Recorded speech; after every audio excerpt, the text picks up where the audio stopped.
திறந்து சொல்வது இன்றைய விஞ்ஞானம், கண்மூடி சொன்னது அன்றைய விஞ்ஞானம்.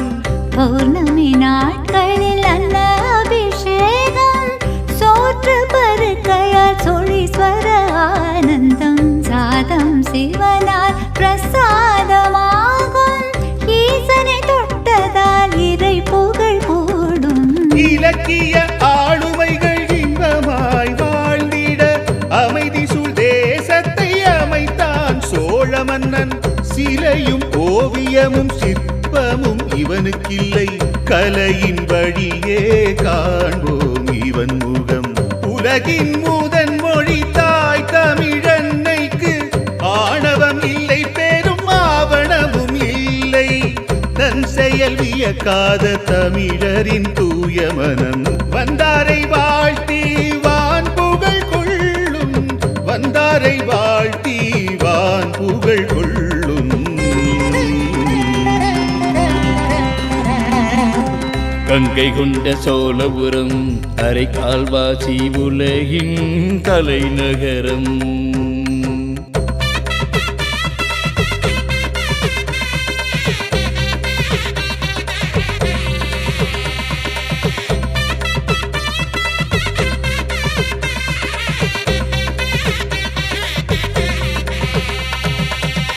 தந்தை தொட்டு சென்ற தமிழ் பணியும், தந்தை கட்டி சென்ற இறைப்பணியும் தனையன் ராசேந்திரன் செய்து முடித்தான். தனக்கு பின்னும் தமிழ் வாழ நிலைத்தான். நீரின்றி அமையாது உலகு என்று தாகத்தை தீர்க்கும் ஏரிகளின் நாயகன்.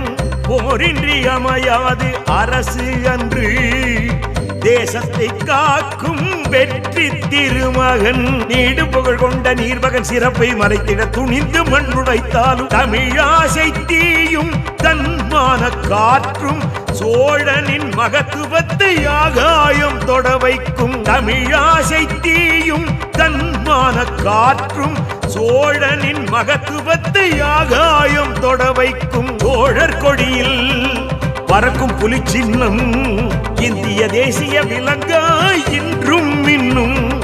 முருகனை சுமக்கும் அழகு மயிலும் பாரத நாட்டின் தேசிய பறவையாகும். கங்கை கொண்ட சோழபுரம் பல்லாண்டு வாழவே தந்தை புகழ் நீட்டுவித்த ராசேந்திரன்